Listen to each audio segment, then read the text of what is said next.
बहुत पहले भारत में एक राज्य हुआ करता था जिसकी प्रजा काफी धनवान और सुख शांति से रहती थी। उस राज्य में एक भिखारी रहता था। भिखारी बहुत आलसी, मक्कार और क्रोधी स्वभाव का था। भिखारी और उसके परिवार के लोग बहुत गरीबी में अपना जीवन यापन कर रहे थे।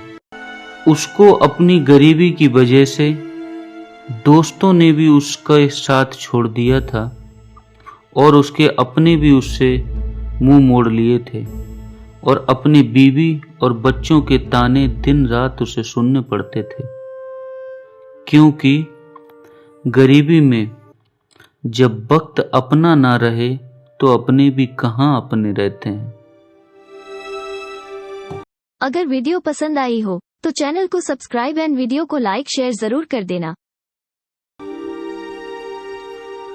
भिखारी अपनी जिंदगी में यही सोचता रहता था कि मौत तो मुफ्त में बदनाम है जमाने में, कोई उनसे क्यों नहीं पूछता जिन्हें जिंदगी ने मारा है।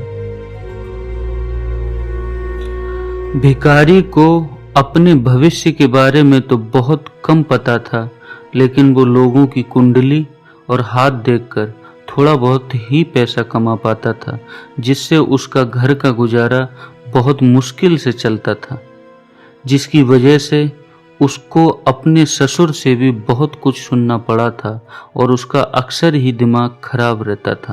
जब मैंने तुम्हें पहले देखा तो मुझे लगा कि तुम बददिमाग हो, लेकिन अब एहसास हुआ कि तुम सिर्फ बददिमाग ही नहीं बल्कि बदतमीज और जाहिल आदमी हो, जिसे ना अपने गुजरे हुए कल का पता है और ना आने वाले कल का। यह है तुम्हारी पसंद तो तुम्हें दो वक्त की रोटी नहीं खिला सकता, जो अपना तुम्हारा पेट पालने के लिए तुम्हारे बाप के फेंके हुए टुकड़ों का मोहताज रहेगा। यह है इसकी औकात। तभी अचानक से उस राज्य में भयंकर सूखा और अकाल पड़ा। धन धान्य पैसे की भारी कमी हो गई। लोग दूसरे राज्यों से अनाज मोल खरीदकर गुजारा करने पर विवश हो गए। भिखारी की हालत बहुत खराब हो गई। उसकी हालत दिनों दिन नाजुक होती जा रही थी। उसने अपना अंत समय करीब आते देख अपने दोनों बच्चों को अपने पास बिठाया और अपनी जिंदगी के कुछ अनुभव उनको बताए। उसने अपने बच्चों को बताया कि गरीबी आने पर उसके दोस्तों ने भी उसका साथ नहीं दिया था।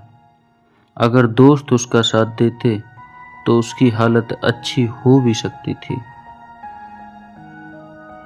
पूछ लेते वो बस मिजाज मेरा, पूछ लेते वो बस मिजाज मेरा, कितना आसान था इलाज मेरा। ये गरीबी का समय भी बहुत बेकार होता है मेरे बच्चों। ये दुनिया तुमको कोई भी इज्जत नहीं देगी अगर तुम बहुत गरीब रहोगे तो। आप, तुम और फिर तू पर आ जाती है। ये दुनिया बड़ी आसानी से बदल जाती है। आप, तुम और फिर तू पर आ जाती है। ये दुनिया बड़ी आसानी से बदल जाती है। और पढ़ाई करने में मन लगाकर पढ़ाई करना और सीखना। केवल डिग्रियों के भरोसे मत रहना, क्योंकि डिग्री रद्दी के भाव बिक जाती है जब जिंदगी इंटरव्यू लेना शुरू करती है। और तुम्हारी जिंदगी में बहुत मुश्किल समय भी आएगा।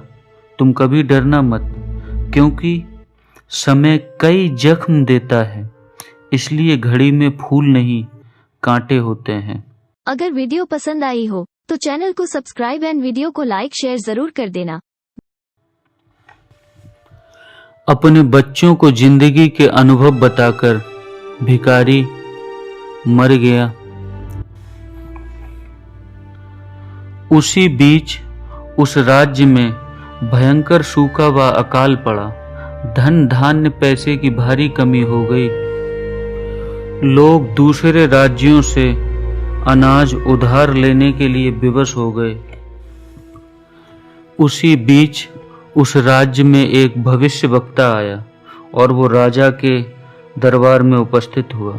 राजा ने अपनी प्रजा का दुख दर्द दूर करने का उस भविष्यवक्ता से उपाय पूछा, क्योंकि राज्य की प्रजा का भरण पोषण करने के लिए धन धान्य और पैसे की भारी जरूरत थी।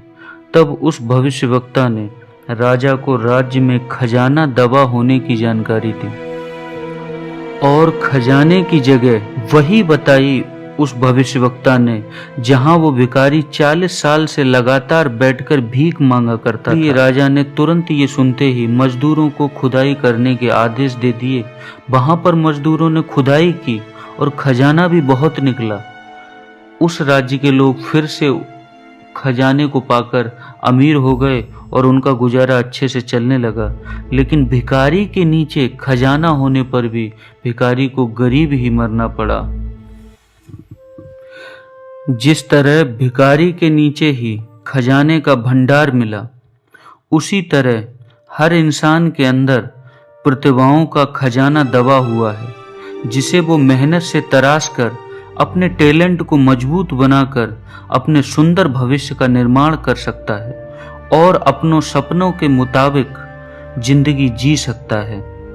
क्योंकि जीवन उनका नहीं है मेरे दोस्त जो कठिनाइयों से डरते हैं, ये उनका है जो पैर अड़ाकर निर्भय होकर लड़ते हैं। किस्मत में मुसीबतों से ठोकर तो बहुत खाते हैं, जो मुसीबतों को ठोकर मार दे किस्मत उसी की चमकती है। और जिसको हारने का डर नहीं, जीत उसके समझ लेना बहुत पास होती है। वक्त बर्बाद करने वाले को माफी नहीं, केवल जिंदगी सजा देती है। अगर वीडियो पसंद आई हो तो चैनल को सब्सक्राइब एंड वीडियो को लाइक शेयर जरूर कर देना। Very thanks.